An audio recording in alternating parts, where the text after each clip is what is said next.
Hello, I'm horror cartoonist Dennis St. John. I draw monsters and write twisted tales. As you can imagine, I was a little obsessed with Buffy the Vampire Slayer. Lucky for me, so were most of my high school friends, all except one. One friend who stubbornly refused to join the Scoobies. So here we all are, 20-some-odd years later.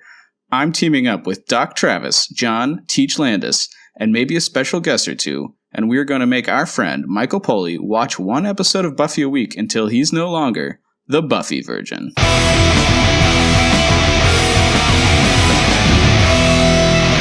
Hey, welcome to the Prom. We are here. As you can see, all our dates canceled, so we are all going stag to prom. I'm your host, Dennis St. John.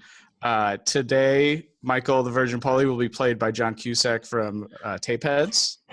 So happy to be here. I should say something wacky from Tapeheads, but I recall nothing of funny from that movie. That's impossible. That movie is excellent. It is non-stop entertainment. It's a great movie. And as you can hear, Johnny Lando is back to teach. Woo! And we have with us Doc Trav. What's up? AKA Scalpel. AKA Scalpel, who will provide the summary of this episode. So let's jump right in. The summary. It's time for prom, and everyone has a date, except for Xander, because he's a creep. But thankfully, Demon Anya has about 1,000 years of being disappointed in men, so by comparison, Xander is an option. The gang seems genuinely excited for the dance, probably because this season has been the pits for them. Between betrayals, kidnapping, creepy new watchers, evil new watchers, a dance sounds like a safe, fun activity. Yeah, this is Sunnydale, so of course there will be hellhounds, but that's actually not the problem in this episode. Buffy and Angel and Buffy, A then B, or is it B then A? Let's recap the romance. First, Angel stalks Buffy, then he's annoying to her, so she rebuffs his advances. Get it? Rebuffs. Then there's some attraction because of his dumb, gorgeous face. They make smoochies, hold hands, kill demons, face death over and over again, and finally make bedroom smoochies. That's a medical term. He loses his soul, he hunts her down, she kills him, sends him to hell, then he comes back and she chains him up until he's housebroken again. I mean, they've been through a lot, so why the hell does he break up with her before prom? I'm not saying he lost his soul again, but I'm not saying it. However, at least Buffy gets some recognition for saving the world a bunch of times and is crowned the one and only class protector. All right, why don't we move on to great lines? Mike, why don't you start us off? Great lines. Okay, this is a great technology joke in this episode. It's Cordelia says, look, right there. They're watching a video in the library. Look right there. Zoom in on that. Xander says, zoom in. This is a videotape. So they do it on TV all the time. Not with the regular VCR, they don't. And then I like that there's a regular VCR, and then like a line break later after Wesley's like, let's focus, or whatever. Then Oz says like, pause it. And Xander says, guys, it's just a normal VCR. Oh, wait, it can pause. Such great dumb technology jokes. Yeah, I like that. That's such an interesting line that it's gotten obsolete now. We can zoom in and everything on TVs. But I feel like that was a specific dig at like X-Files, right? Enhance. The old enhance button. Trav, why don't you go next? Just Buffy had a really great line when John's like, you're gonna go kill some demons? I forget. And then she's like, killing demons is like comfort food for a slayer. That is a good one. Yeah. I'm going to give you all a nice, fun, normal evening if I have to kill every single person on the face of the planet to do it. So there's Buffy in a nutshell. It is nice that no one actually had to help out. Like, she totally handles the hounds on her own. Yeah, I like that, like, the hounds are a fairly minor inconvenience in the Buffyverse. It's like, yeah, this is like some season 1 bullshit, and I'm Buffy season 3. I can handle this. Because she's drowned 2 times since then. She's leveled up twice. Yeah. So my great line is just when the collected Sunnydale class of 99 is shouting out the horrible things that have happened to them, and they're like, zombies, hyena people, Snyder. Was excellent. I like that means that everybody was aware of the hyena people situation, which is bonkers. Well, maybe not everybody. That would one person remembers it and shouted about it. Maybe that's like one of the people who turned into a hyena. But that's like remembering stuff from freshman year, right? And bringing that shit up. Like, that is old news. That is Buffy superfans only. Yeah. Sophomore year, technically, Mike. Oh, I'm sorry, sophomore year. And then I really love Anya's crazy small talk. And she's like, so she wished her husband's head would explode, which was great, except we were 3 feet from it at the time. What a mess. Of course, during the plague, it was always parts falling off. She's so good. I can't believe they went to prom. All right, let's move on to my kill count. The kill count. So I have 1 vampire staked, 1 human mauled, 3 demons, 1 Buffy dying in a dream, 1 story about a head exploding, 1 story about self-cannibalization, and 1 relationship. Again, maybe. So that's what we got looking forward to in this episode. Now let's move on to weird noticings and trivia. Weird noticings.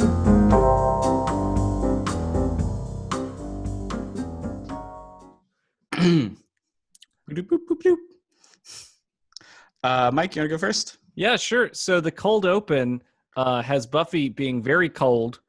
I can't believe she opened the window like she forgot what time it was or whatever. That is some mean shit to a vampire.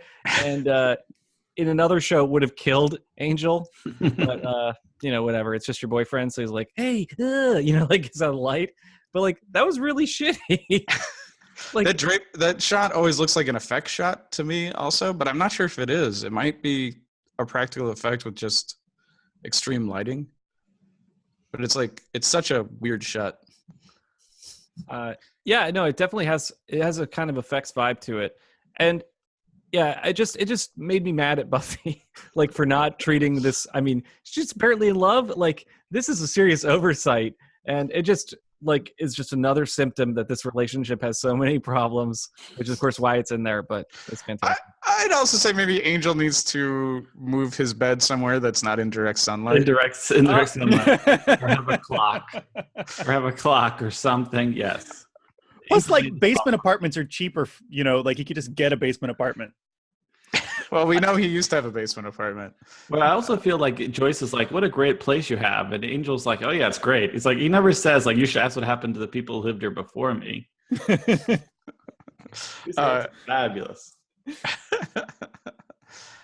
John? I just noticed that there's a moment where Wesley is compared to James Bond. This is the second time. I mean, before it was Pierce Brosnan. They didn't really say Bond, but I think that was the reference. I don't think Wesley is anything like James Bond. I mean, maybe it's in the script ironically, but just mildly irritated. I think more like a Q than a Bond. I think it shows that Xander and Cordelia both like think the same thing about Wesley, maybe. Yeah. Xander was like calls him Pierce Brosnan, and then it's Cordelia who's like, you'd look totally 007. So it's like, as much as they're on opposite sides of Wes, I think they both physically are like, yeah, he looks good. Oh, there's some fan fiction opportunities there for sure. Yeah. Oh man, the hate sex between Wesley and Xander. This moment brought to you by Archive of Our Own. Wesley Xander is called Wander. Ooh. Is that real? That's got to be real. I mean, it's probably is real, but it's for Willow Xander. Oh, right. Wander. I mean, I don't know if that's true. I just made that up. Was Zillow already taken? Wesley Bond would just be Wand. Anya and Xander together is like, what? Like that came out of nowhere. Like I had to rewatch that scene because I couldn't believe this was happening. Yeah. And I love Anya's like explanation of what it's like to be in a teenage body and how confusing that is. And like Xander's patheticness where he's like, yeah, okay, let's do this. Like, it's just a weird relationship. I hope this becomes a serious one. It's really fun and ridiculous. I think it's weird, but I mean, Buffy is actually pretty like okay with it. She's like, it's a valid lifestyle wise. But Willow is like, I told you so and stuff.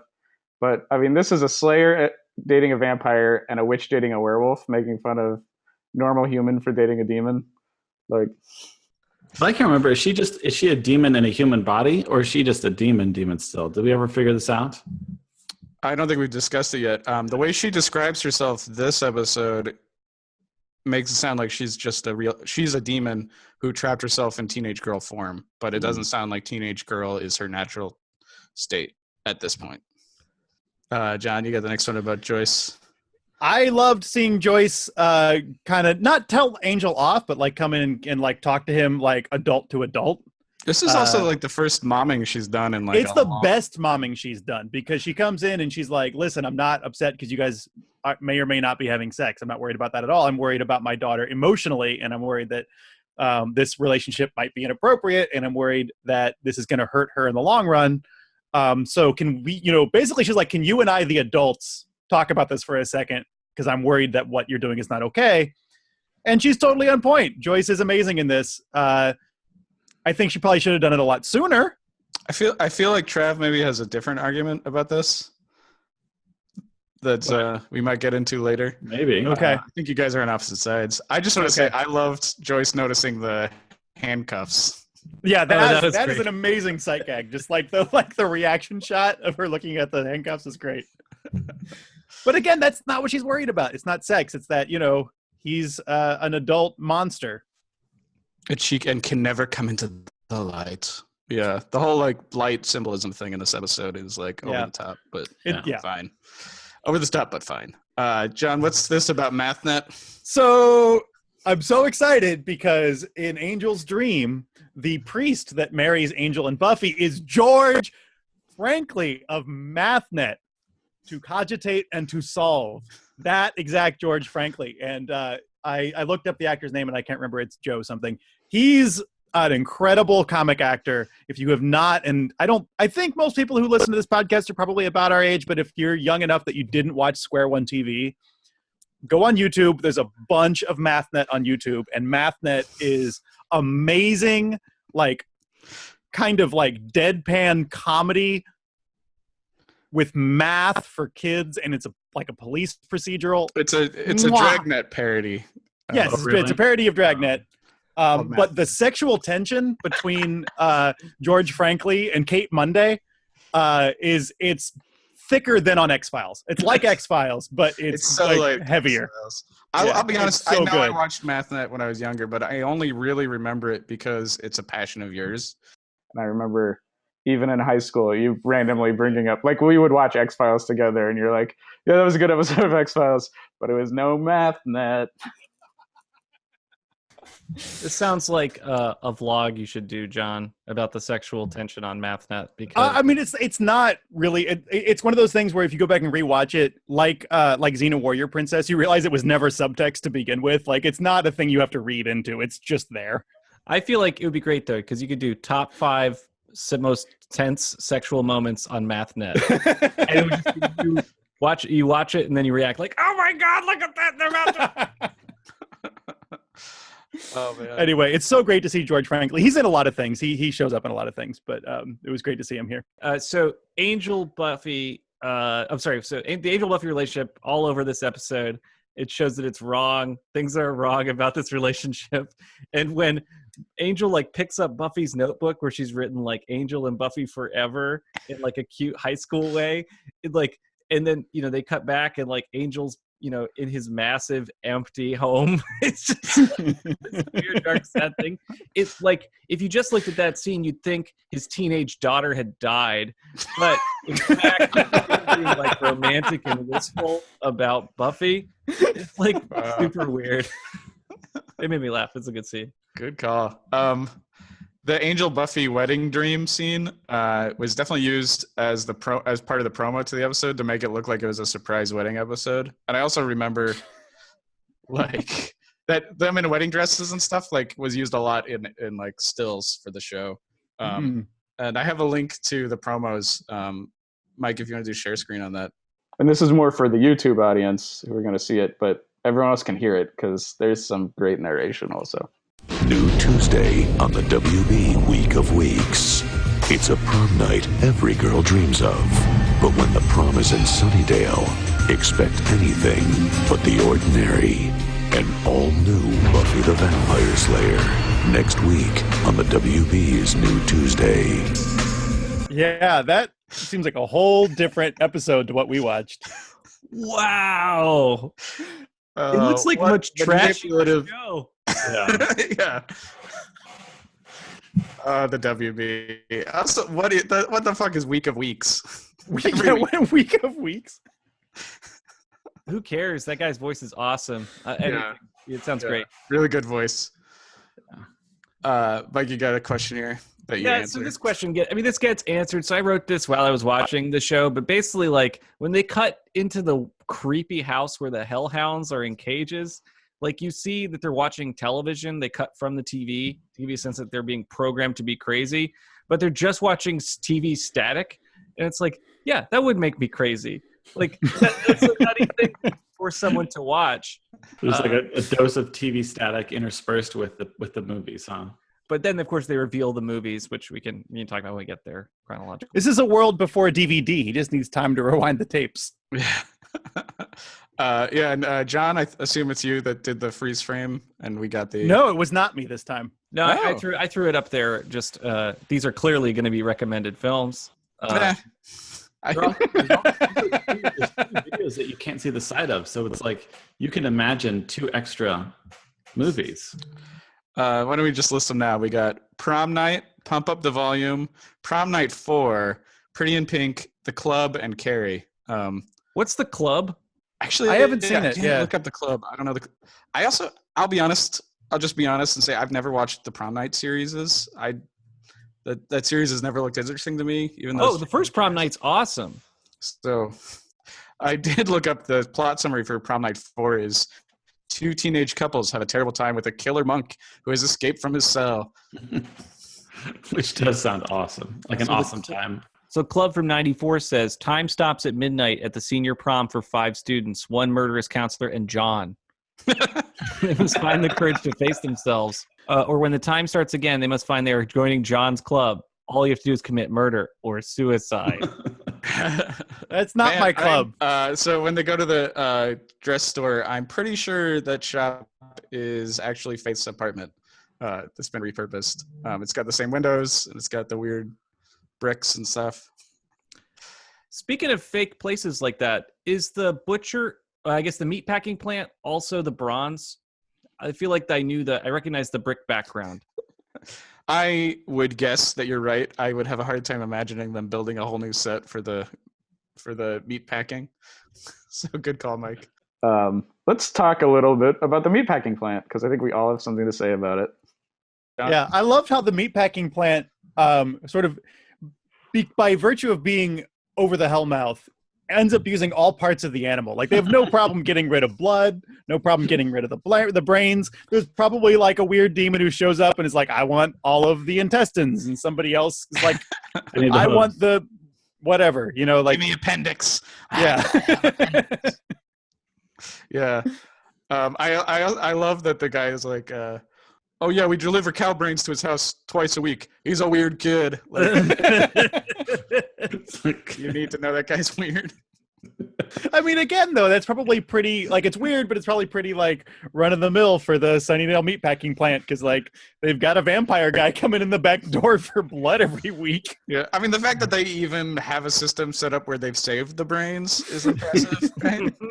Gotta be, like, providing, meat and stuff for all of the, like, supernatural needs. I mean, just the way this, like, everything's run-of-the-mill there for every exchange.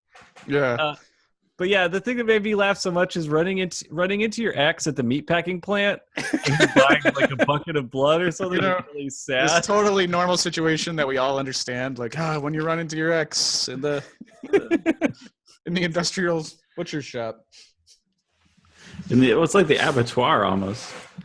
Yeah, I thought it was funny that like there was all this invoice for the cow brains, but it looks like Angel's buying blood under the table from some guy. Cash. There's no paper trail for Angel. It's like cash, and this guy puts it in his pocket.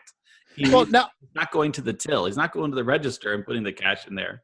in fairness, Angel's been doing this for like 100 years. He's a Yeah. pro. He knows that like when you set up in a new town, the first thing you do is like get in with the blood guy. Yeah, oh yeah. He knows how to do this. But when you buy stuff from a butcher, you go to a fucking store. You don't walk into a factory where they're hacking up animals. This shop makes so much sense in Sunnydale and no sense anywhere else in the world. Right, because it isn't like an industrial meat packer because they have like a retail operation, and it's not like a butcher shop because they don't have a retail operation. Giant open doors. They just have a bunch of regular dudes who are like seeing it all. Yeah, they are so used to this situation. They're not even puzzled as to why a teenage girl is interrogating them about like cow brains, right? She's probably been there a lot. That's probably like the first time we've seen. This is one of her regular like. Well, she didn't need direction. She's like, I'll stop by the meatpacking plant. Oh man. So we meet Tucker Wells, and he's played by Brad Kane, who is the singing voice of Aladdin. And his other major acting chops is he was in Starship Troopers. But he's been the singing voice of Aladdin for everything that has Aladdin singing. Oh. Wow, that's impressive. That's a weird resume. When did Aladdin? This is like well after Aladdin, isn't it? Yeah. I don't think he's as young as he looks. He's just got a youthful appearance.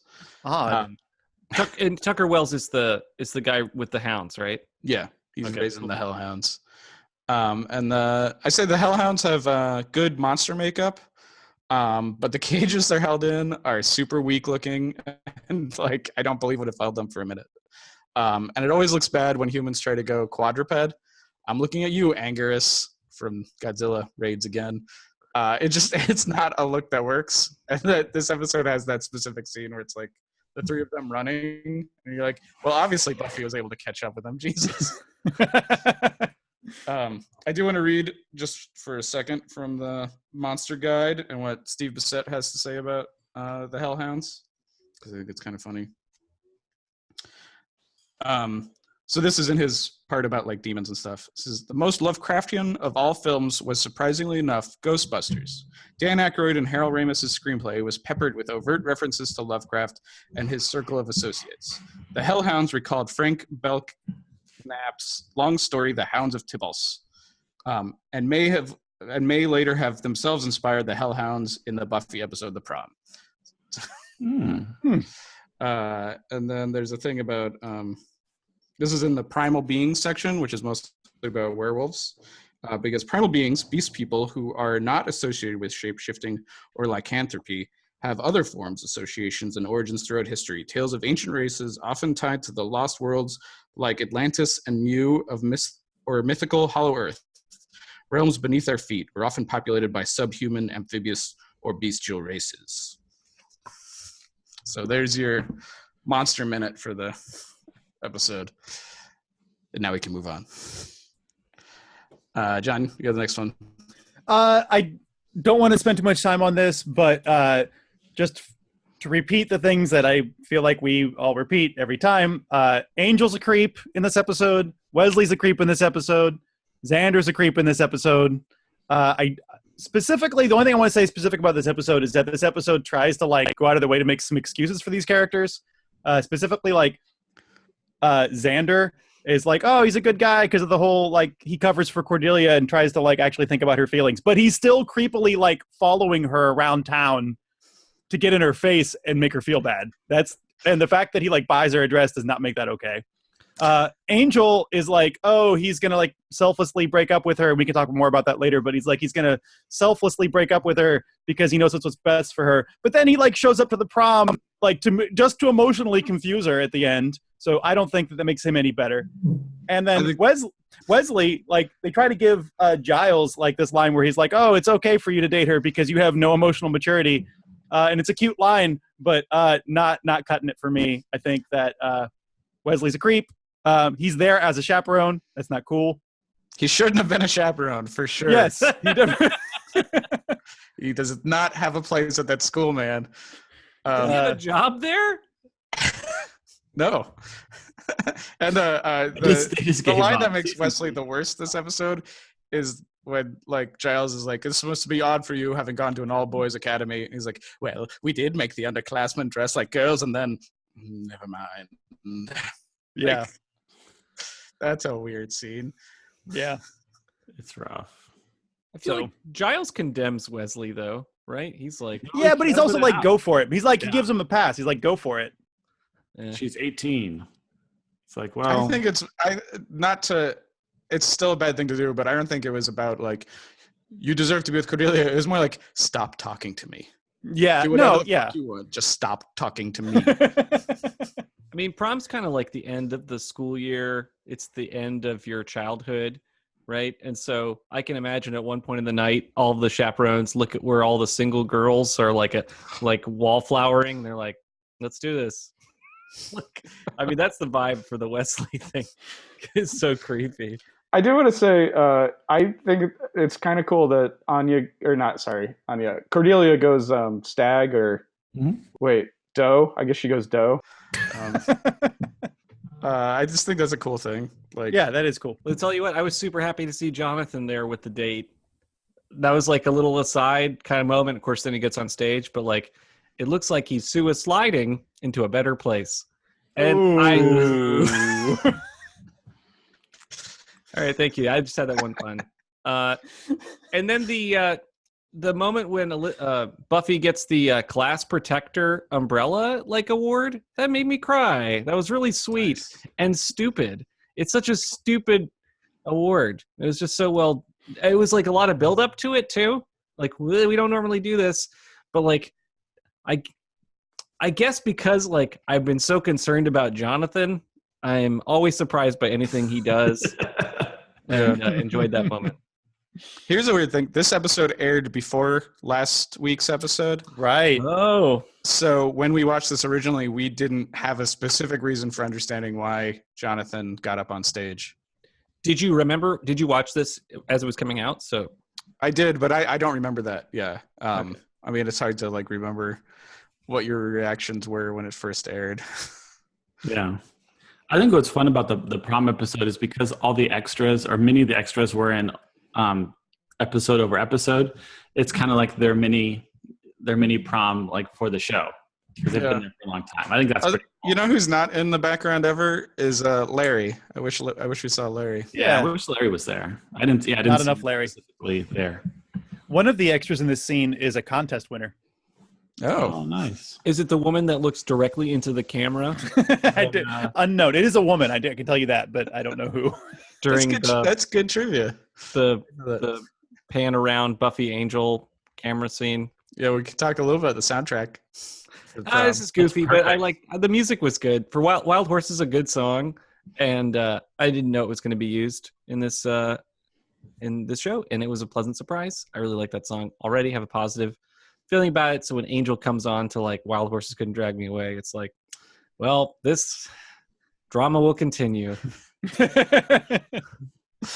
And I just sort of point out Fatboy Slim's was it Praise Me opens Yeah. up the prom.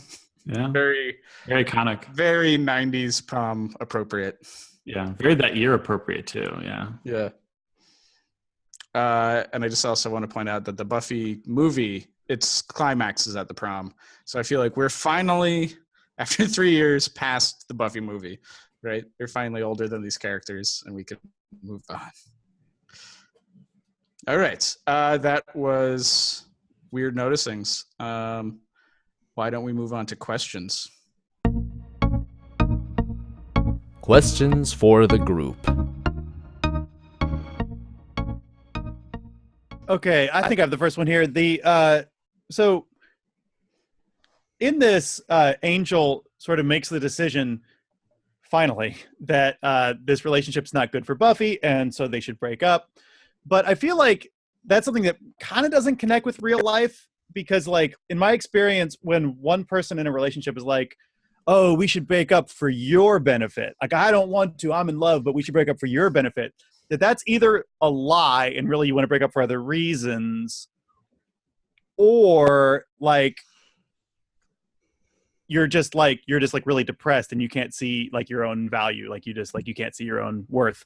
Has that ever happened in real life? Are you ever like, we should break up for your benefit even though I don't want to? Like is that ever real? I don't know. I feel like I might have used that line before or something similar, but I was just being an asshole. But I didn't know I was being an asshole. It was only upon reflecting that that's what I was doing.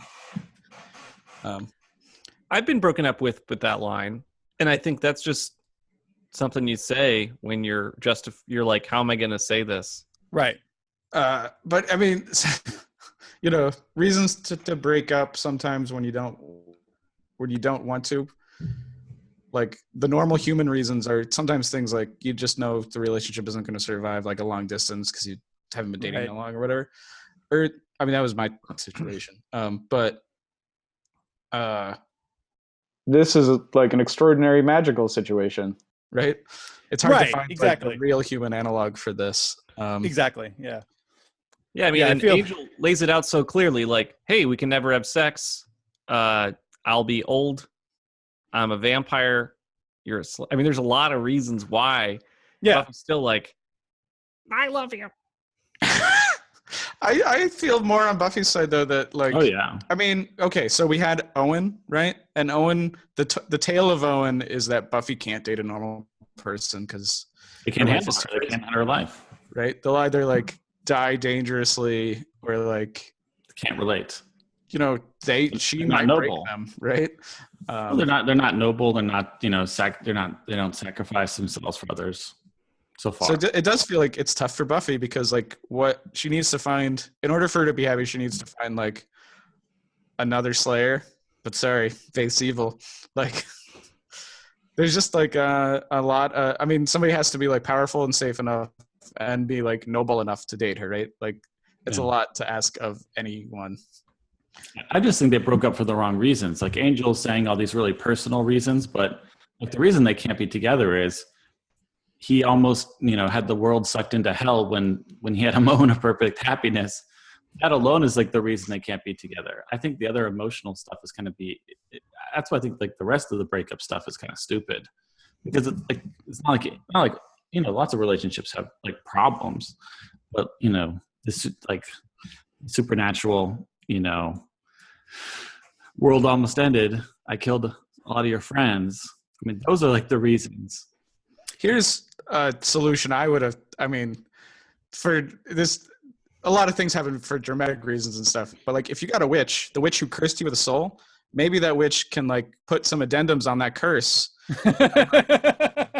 Friggin' like recurse him in a different way that doesn't fuck shit up so much, right? Like surely you can put a soul in a vampire in some way that doesn't involve the gypsy happiness switcheroo. Yeah, it's like there's like a you had a computer and like you reformat the hard drive, but the virus is still there. It's like, well, what? It's like this gypsy curse is still there, even though he's had the soul taken away and put back, right? Yeah. Yeah, she cursed him with the exact same curse, which I understand she was a beginning witch at that time. That's right. I guess it was literally the exact same. But I mean, my reason they shouldn't date is that they're not peers in terms of emotional maturity, which is really well illustrated, Mike pointed out, by like Angel finding her like doodles. I think that really illustrates really well that like we're dealing with somebody who's like not only an adult but a super adult.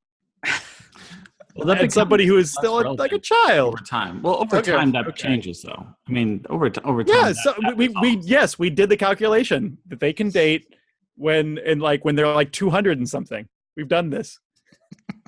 Yeah. Okay. All right. That's fine. I'm just saying, who's Buffy going to date? Because there's not a lot of normal options for her. We'll find out in season 4, maybe. I don't know. I think that will be solved before it becomes appropriate for her to date Angel. I think she could probably like, as a like semi grown up, find another semi grown up who can handle their shit. Well, I guess you can say like the relationship was never appropriate, so of course you always had to end the relationship. It wasn't that there was any time where that relationship was going to become appropriate. Yes. No way it was ever going to be appropriate. So, I mean, that's like a reason to break up. in addition to all these other things. But I just feel like, him deciding like what she'll want was the inappropriate thing of him like mind guessing, oh, you're going to want these things. Don't tell someone what they're going to want in the future, even if you think you know what it's going to be. That's fair. That was my problem. Yeah, that's fair. I agree with that. It's just treating them like more of a child than they are, probably. That's fair. Mike, you got the next question. Oh yeah, this is a random one, right? But Xander goes to visit Cordelia, sort of, and there's that weird encounter where the lady's like, "Hey, is this a customer or a friend?" So what's it like to visit a friend when they're mortal enemy? It's weird, right? It's always weird to visit a friend at work, and I don't know, just like any stories you have, like when you visited a friend at work. Especially, I think Cordelia has like an appropriate high school job where it's like your retail and stuff. It's always frustrating for your friend, especially when you visit them when they're working retail. Like I actually work a job now where people, especially cartoonists, want to come visit because it's like kind of a cartooning mecca, and you get to see like Schultz's studio and stuff. There's a speakeasy. So I like when people come visit me now. It's not weird, but I'm not working retail. Yeah, it's hard when you're doing retail because you're definitely in a different mode. I remember, Mike, when you started working at the movie theater, we visited you a couple times. Yeah, you hated that. Well, I can't really hang out, right? Yeah. Did I get you guys in for free? As opposed to the movie theater I worked at, where it was Hangout City. When I visited and volunteered at the Neon. Yeah, Travis would come behind the concession stand and like run things. I would sell things, I'd sell tickets. I would do everything. I mean, yeah, that was fun hanging out. That was like old school hanging out. But yeah, yeah, but that was the chillest job I've ever had. I don't think I ever visited you, John, while you were working at Subway or something, right? I think I tried. No, although that Subway was super chill too. When I worked at Subway, I would like give people free food when they came in, and that. Did you ever give John Mellencamp free food? No, he had to pay. When I gave John Mellencamp a sandwich, he had to pay. Charged him extra. You say there's only one John in this Subway. That's right. That's right. This is a story about jacked up prices. It's that's gonna make me pleased for ages. Oh, I don't get the joke. Sorry. Oh, well, go listen to more John Mellencamp records. Listen, if you live in Bloomington for any amount of time, you know John Mellencamp's greatest hits pretty well. Is that joke on This Is a Story About Jack and Diane? Right? Yes. Thank you, Travis. I love that song. Sucking down BMTs down at the Subway. I don't know. All right. I don't get that reference. That is not the same song. That's the same song. No, it's not BMTs. That's not. But the BMT is the BMT big meaty tasty, right? So the BMT is a sandwich you can get at Subway because Subway was started in Boston, and the BMT is like Boston Metro Transit. But the BMT officially stands for bigger, meatier, tastier. It's the Italian sub that you can get at Subway. That's enough Subway talk. Yes, please. I feel like I've seen you at Marion's too before. Yeah, you definitely came in and saw me working at Marion's because you referred to it as robot mode, and that made me feel weird. Oh, yeah, I think like you were making those pizzas fast. Well, I was. He had to serve in a conveyor belt. That was your master at that point. I worked. Yeah, Marion Glass, the founder of Marion's Pizza, really liked me because I was fast. Yeah, I visited Mike at his work, and it was fun. He's like the boss. Which work? Oh yeah, I visited you at the treehouse. Oh, treehouse. Yeah, okay. I spent like half a work day with you at the treehouse. It was fun.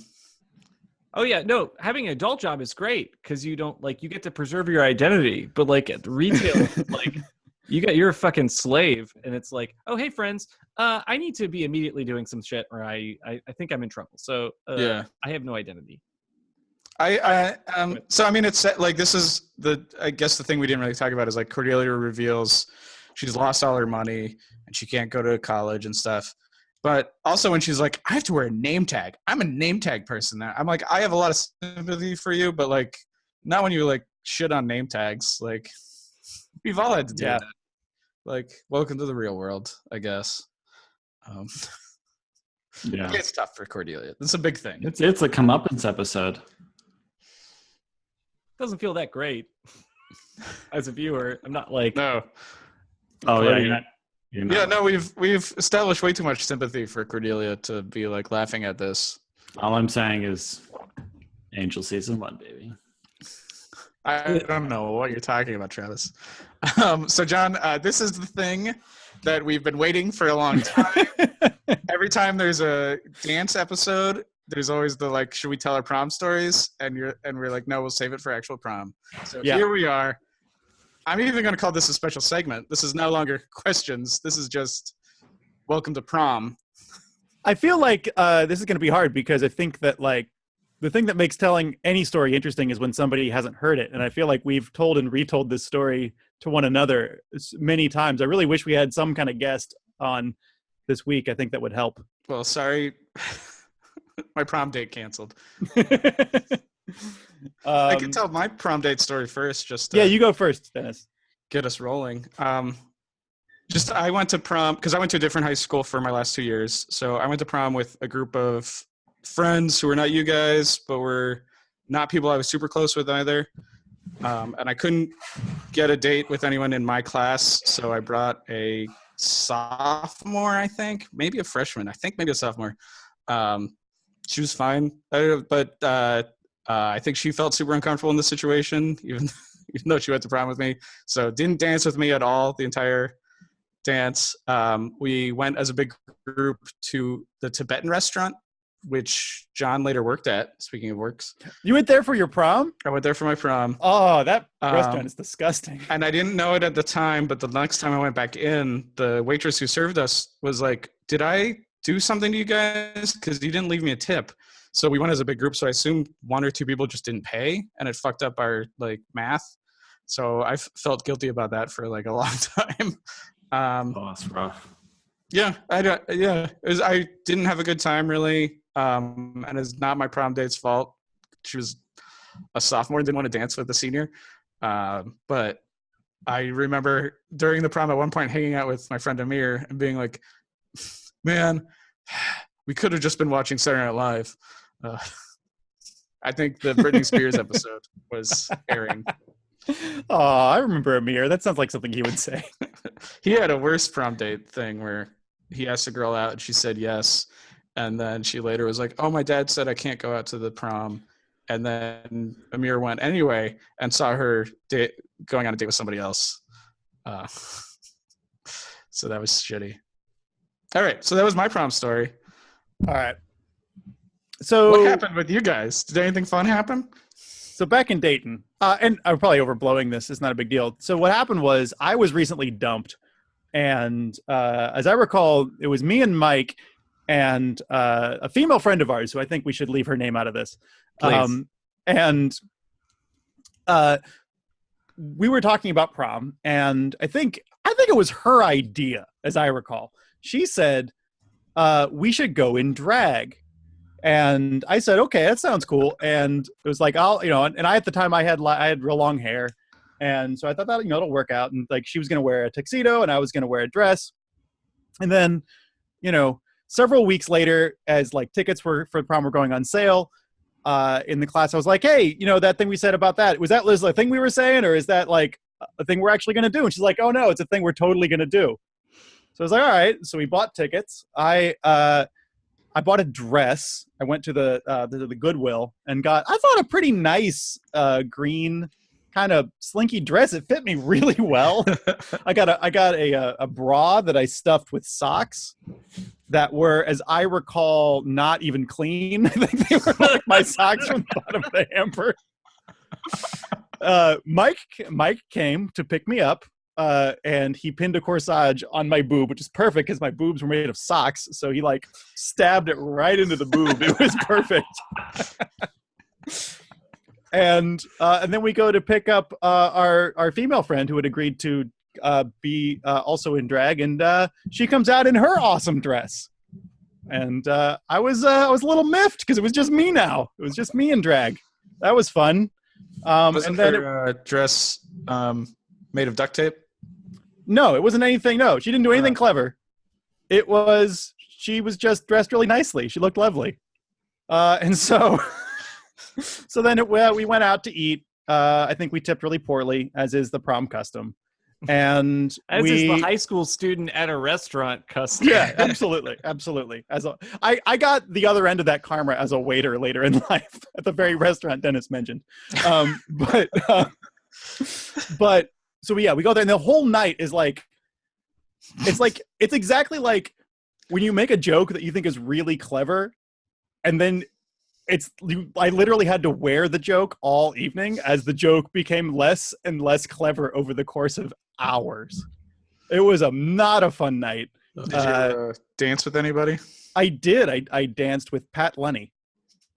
I just said his first and last name on the podcast. So he's a nice guy. He was fine. It was awkward. And then it was even like the 5 minutes that dance took, you could see on his face the same sort of like cycle of like, oh, this was funny, but Ned's getting less funny every instant. Like, and like, you know, I don't know. I had nothing invested in actual drag. It wasn't a thing I did or do. So it was just a joke that wasn't very funny. Did you? I ask you? Did you tuck? What? Did you tuck your junk? Oh no, that was not necessary. I don't think that's necessary. Dress? Yeah, no, it wasn't tight. It was flowy more. I think. I feel like there's two amazing points in that story that like are just vital for understanding what it's like to be in high school that you brought up. One is hey, this is the joke. Are we going to do this? And the like needing, you know, confirmation and commitment, and then not real. Like one person always does the joke that people say. Yeah. Everyone's like, that guy's an idiot. We were never going to do that. Yeah. Like that always happened in high school. Still happens as adults. Yeah. Mostly in high school. And then the other thing, which is the like having to live with a decision for a long time that you thought was funny, like a dumb thing for much longer than it will ever be funny. And I feel like that happens so much less as an adult, but in high school it feels like, oh, cool, this is it. We also, I think, as an adult, you also know when to cut your you have that social. You've had more experiences. You know when to cut your losses quicker. For example, Mike, with your mustache, you know you're not going to go into work on Monday with that mustache, right? Well, I'm not going to work on Monday for one. All right. I gave myself an extra day to recover from having a party because the house is a mess and I don't want to deal with it immediately after. You spend so much time putting in energy to make a party happen. I need more time. I'll deal with it tomorrow. Yes, I know I can just cut the mustache, especially since someone at work saw me with this mustache and then probably not realizing my wife works with me. I think made a joke that I look like a pedo and like not to me, but to her. So I know not to wear this mustache at work. Yeah. So if the prom story ended there, that would probably be like a normal amount of horrible prom story. But I think the thing that like happens next is like the awful thing is I'm that so glad like we're going into that. Yeah. So after prom, was there another person with us, Mike? Was it just the three of us? Person with us. Okay. All right. Because so yeah, good. So you had a date. That's right. That was what the thing, or like you were my date. I don't know if there was a thing. It was the four of us, right?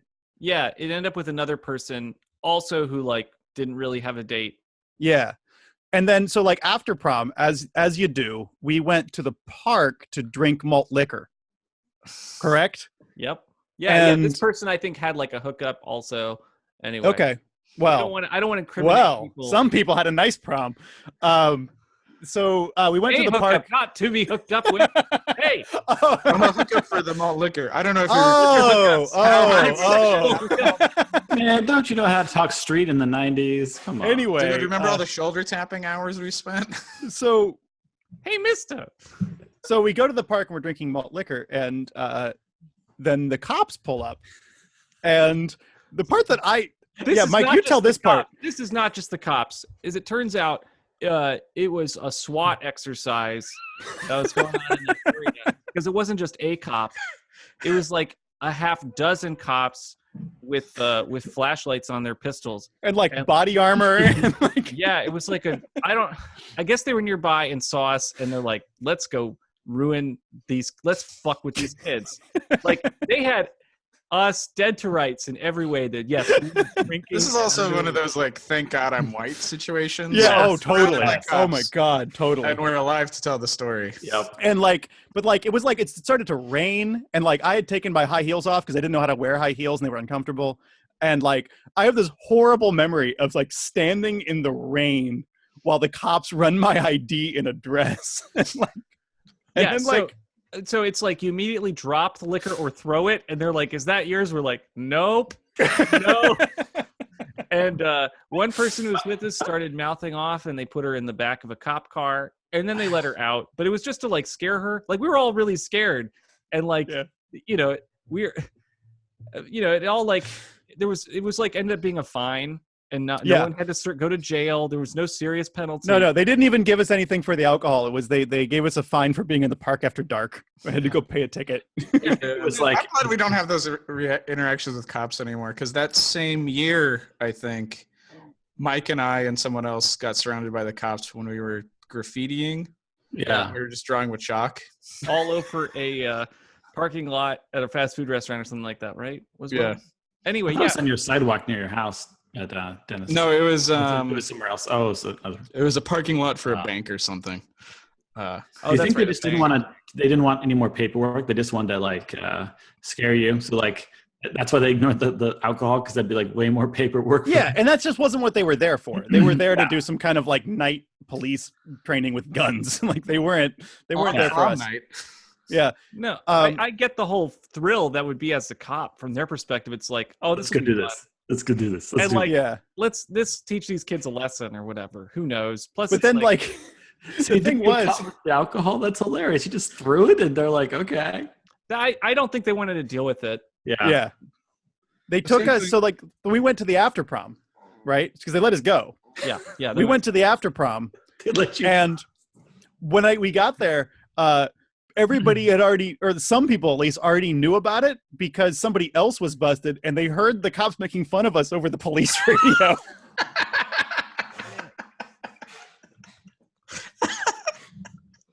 No. That's an amazing wrinkle to that story. That's legendary, John. But when you have like, and there's a dude in a dress. Yeah, they were like, "Oh, that's Landis." Shit. Oh, did you plan that one? Planned this? I feel like Travis, where were you? Where were you this whole time? So yeah, it's like a tale. Yeah. So I was at a different prom because I was dating someone from a different school. Oh, right. That's I remember her. That's what I was doing. Yeah. So, and I had so that was weird because obviously it was just me and I didn't really know anyone else except for this other person. That seems ideal. Yeah. In that way, it was like very benign. Like I never had to face any like any fears of any of my like bullies in my own high school. I just kind of was somewhere else, and in some ways it's less memorable, right? Because you don't have like all these intense like people that you can associate with that night, you know. And we didn't get in any trouble or anything like that. And there was like an after party, but it was on. It was like for the whole people, so it was tried to be very supervised. Let's just say that. So yeah, it was just really chill. But yeah, but it's interesting. Like the ritual and culture of dances that's so prevalent in high school, like goes away immediately. Like I don't recall doing that in college at all. I think only sororities and fraternities. I think my dorm had like an ironic 90s dance or something. Your dorm had an ironic 90s dance, literally the very 2001. first year that it wasn't the 90s. Yes. Or maybe it was an 80s dance, I guess. Yeah. And that's something, there's the biggest like small press comics convention, SPX, does a prom every year now. So prom every now and then still gets into my life. But.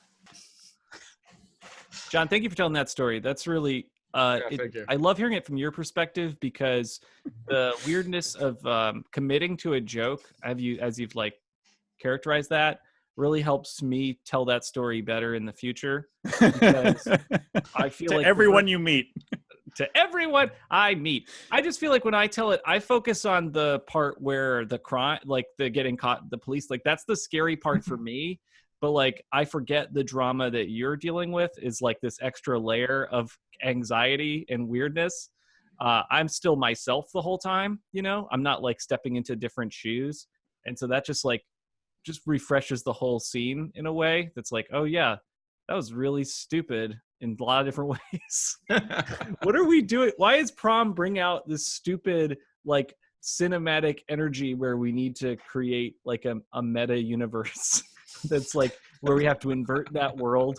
But it's something like the expectations are so high and stupid, you're just like, fuck it, I'm gonna do the dumb opposite of what this stupid thing wants me to do. I hate this. It's just the high school is jail and you constantly need to invert the stupid script they feed you about how you're supposed to behave. And like, yeah, fuck that Yeah. But I mean, like, doing something wonky and attention getting is also part of the script. I mean, which is they win every time. yeah.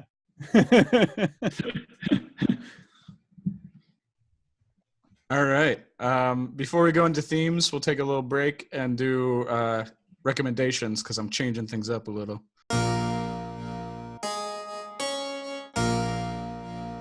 Recommendations. So my recommendations are going to be Carrie, obviously. I mean, it's like the prom horror movie. And then I'm also going to recommend the newer movie from 2017, My Friend Dahmer, which is based on the graphic novel My Friend Dahmer by Durf. And it's his real life story about being friends with Jeffrey Dahmer in high school and kind of bullying him, although not really recognizing that's what it was at the time. It's actually a really good movie and it's a good comic. And it's actually hard for me to watch because there's so many things he did that I've done. Like he in real life formed a Jeffrey Dahmer fan club. And me and John did that with one of my brother's friends, Nate. We formed a Nate fan club. He's doing well, by the way, and is Yeah. not a serial killer as far as we know. just for the record. Yeah. No, Nate's doing good. He's got a family and everything. But we kind of like in the same way, I don't know. We were. Yeah.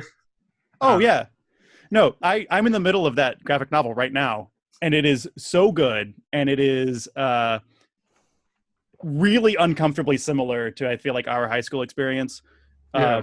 There's a quote, like a critic quote in the back from Chuck Klosterman on the back of the book, where he says like it's a book about like what it means to be friends with somebody that maybe you don't really like.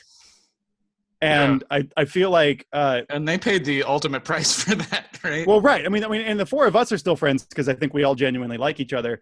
But there were a lot of people we spent time with at the time who we were maybe like not so hot on, and maybe had like these like I feel like the way that that Durf relates to Dahmer in that book is really reminiscent of some of the ways that we treated certain people that again shall not be named. Yeah. I could not recommend that enough. And again, no serial killers. No serial killers. No serial killers. Well, they haven't caught yet. Jesus. Don't even joke about that. Sorry. That's too harsh. So I thought about it because I just recently watched the movie, and Dahmer, similar to me, takes like an underclassman to prom, and I was like, oh, I had a similar prom experience as Dahmer. So I'm also going to recommend the movie The Killer Shrews because the hellhounds in this movie always make me like, it's so hard to make a quadruped look good, and the way The Killer Shrews tries to do that is they put like a costume on top of collies, and it's another solution that doesn't quite work. Costume's a strong word for what they do. It's kind of like more like a carpet that they just sort of drape over some dogs and tell them to go. I'm also going to recommend the Australian movie from 2009, The Loved Ones, which is like a killer prom movie where like the guy gets asked out by the weird girl, but he's like, no. And then she kidnaps him and like shit goes crazy. This is like a real tough movie to watch sometimes. Like it's good. It has a scene where, so the crazy girl and her dad are in cahoots together, and there's a scene where they inject his throat with bleach. And then as he screams and loses his voice, they go, "We can't hear you." And you're like, oh shit, they've done this a lot of times. They have like a bit about it. So it's a disturbing movie. I'm going to recommend Ghostbusters because I don't think we've recommended that, and the Bassett quote about the hellhounds. And I'm also going to, I just typed this in because when Travis was talking about how he wants to live in the past when people dressed well, it made me think of Angels with Dirty Faces, which was like a Depression era movie that begins at a prom. And that's kind of the last night of their happy life before the Depression gets them and they have to like run away from home to make their own living. It's a fun movie. It's very much like what Archie comics are based on, if you look at it. And it's got the original voice of the Winnie the Pooh as one of the homeless kids. And he's got a whole recurring gag about wanting to put his feet in milk. It's a pretty good movie. I recommend it. All right. That is recommendations. Why don't we move on to themes and deep stuff?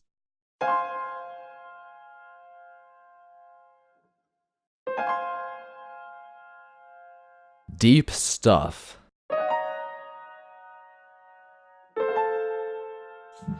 I just wanted to bring up, and I think we did touch on this, but that the attitude towards high school conformism, which is kind of like what Mike was talking about with like, the prom stuff. But the attitude the show has towards that kind of conformism seems like it's shifted since season 1.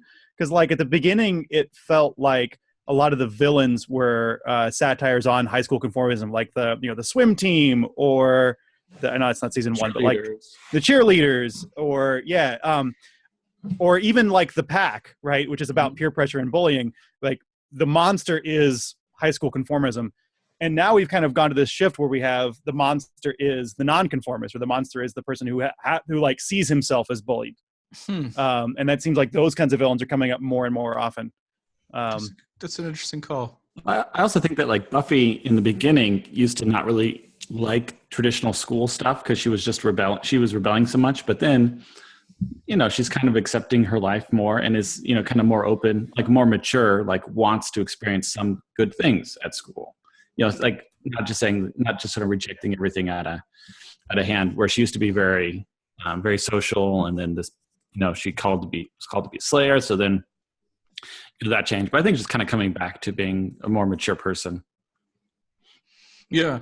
I think the show's gotten less black and white is one of the things that's happened. So it's not, so it used to be about like this binary world of like the things that are bullying you are the monsters and stuff. And now it's about how sometimes the people bullying you have their own problems. And like, it's just kind of, it's getting more gray. And it's like about how you can see it in the way the demons used to be pure evil. And now they're like, demons can have functioning roles in society, or at the very least can try to barter for books. But that's interesting what you say about like that it goes from the bullied people being the victims to the bullied people being, or the people who perceive themselves as bullies being. Yeah. I mean, as a teacher, I can say that is pretty, not that anybody is, nobody I teach is a monster or a bad person, but like there are almost no clear cut, like, perpetrator victim dynamics among kids that I teach. But to the kids, they probably see it that way. They absolutely, well, that's the thing, is that the kids who see themselves as victims are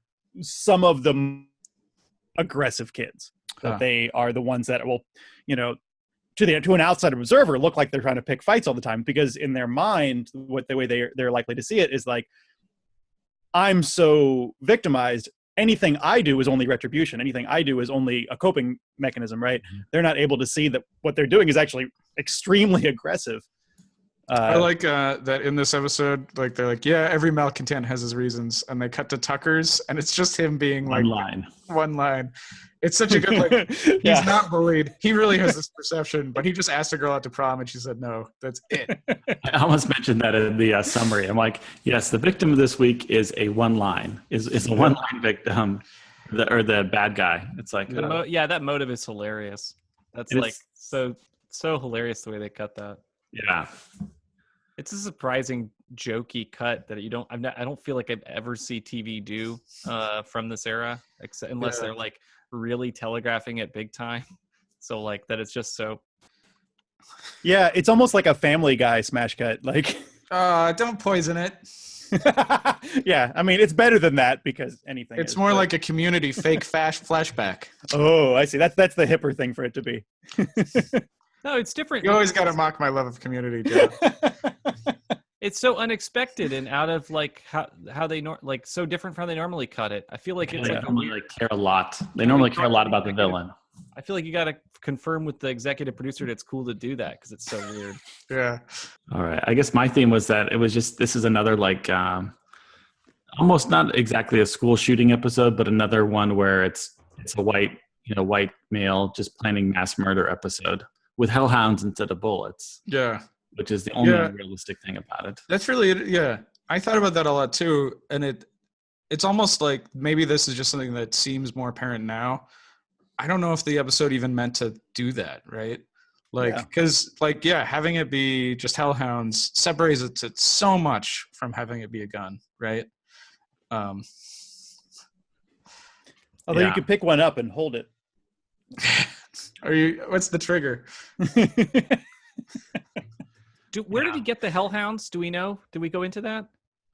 No time. Doesn't matter. No. Irrelevant. It so purely doesn't matter. Sunnydale. We took the ideas from...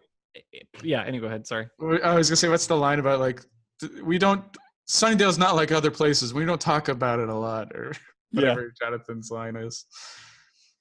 I almost feel like if Jonathan hadn't tried to commit suicide 2 episodes ago, he could have been the killer. Oh, totally. He would have been a great choice. I even think Tucker is kind of dressing like him in that like flashback. Probably someone intended to use Jonathan for this, and they're like, "Whoa, no, I'm using Jonathan." But But kind of a heavier episode for the Jonathan one. Yeah, they the malcontents at the school. Yeah, they need to get their uses. You couldn't have done that flashback joke with Jonathan though, because he does have like more to complain about. Oh man, what if they did that and it was like everything from like 2 seasons? Like cut to that big gulp. It ends with something saying, "Hey, you with the chips." Or him dressed as like a safari guy in the Inca Mountain. That would have made it such a more poignant episode too, because it would have been Jonathan was not only like ignored by like the mainstream of Sunnydale High School, but also by all of our heroes. Yeah, they couldn't save him. They had 3 years to save him before he became this malcontent. I've got some predictions. I don't know if you want to move on to that, but I also have been reading a Buffy book that I posted. So I'm almost done with that book, and there is a prediction that comes true in the book. So I kind of want to talk about that. Oh, that's awesome. So I guess we're on predictions now, hey?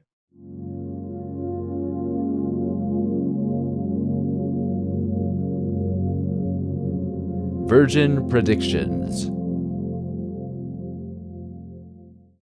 In the last episode, in season 3, episode 19, apparently, I was not here to do predictions, but apparently Faith uses a crossbow. Is that right, Dennis? I did watch it looking for these, but I did apparently miss this. Yeah, she assassinates somebody using a bow, and I believe Mike predicted Faith would never master the bow.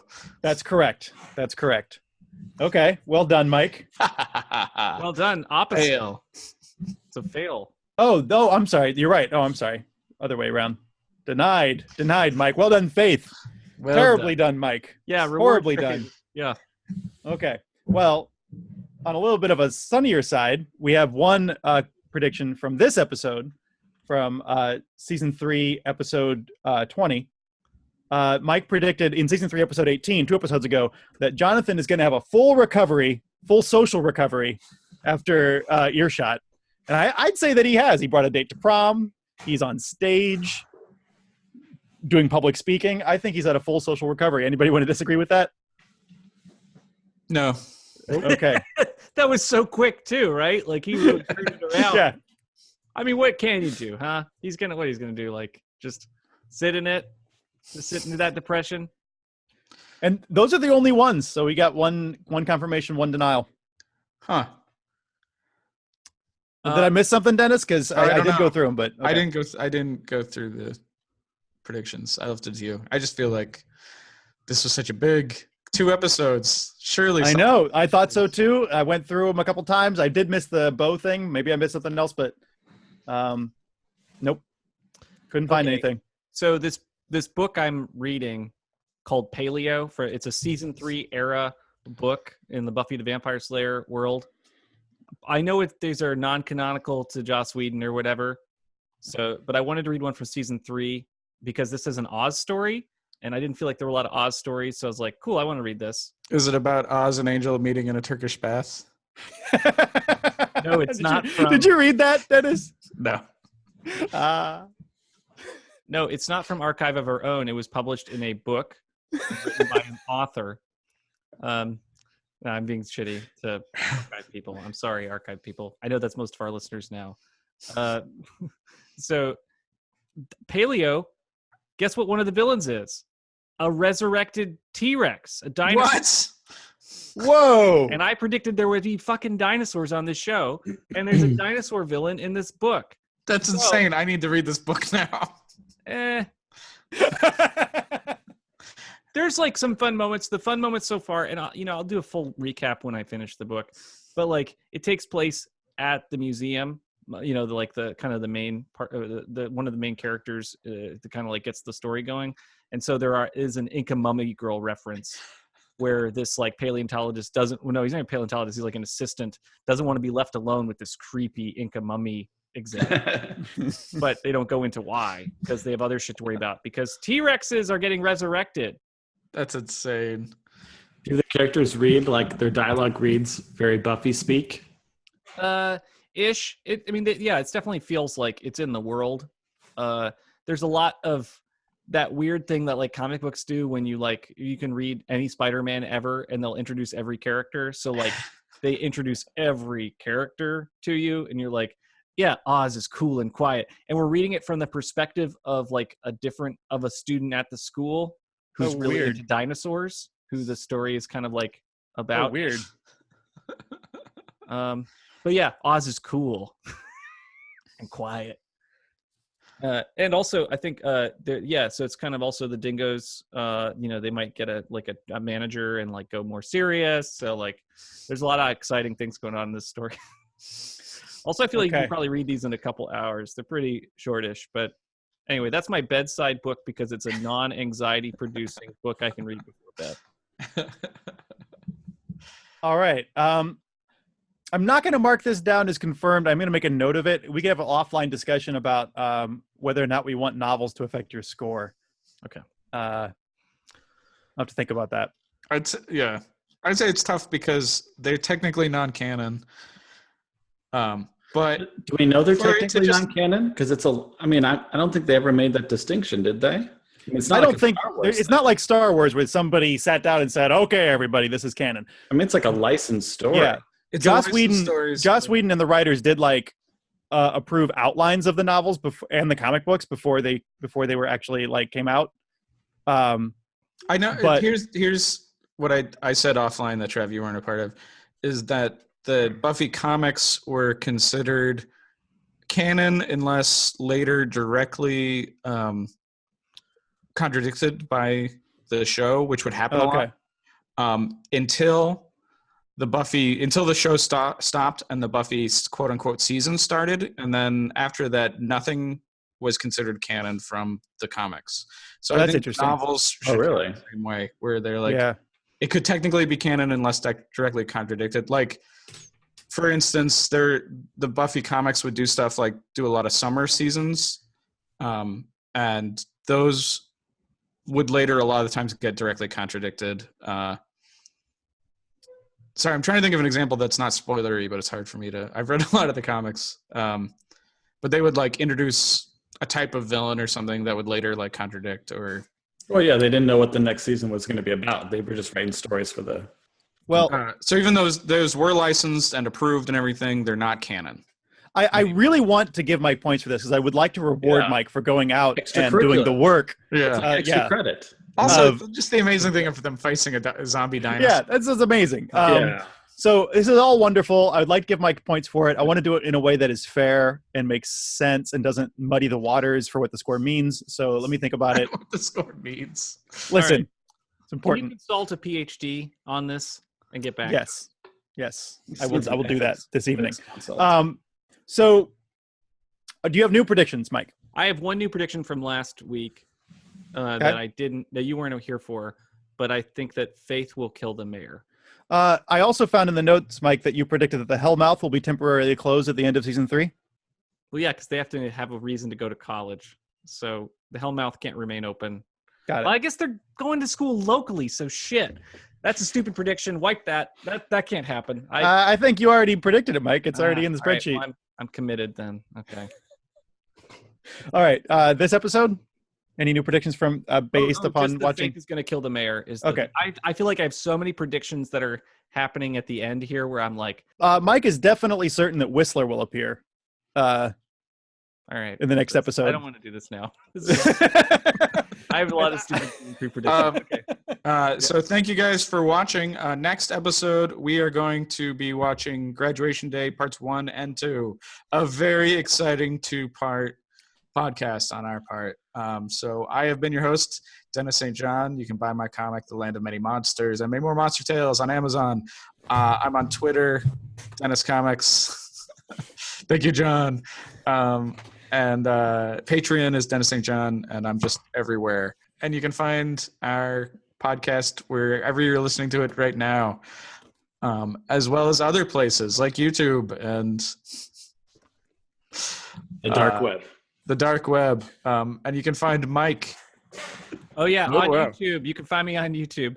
And just Michael Poley on YouTube. I'm trying to do weekly video vlogs, but I tell you what, it's really hard when you're constantly doing other shit. But I'm going to keep at it.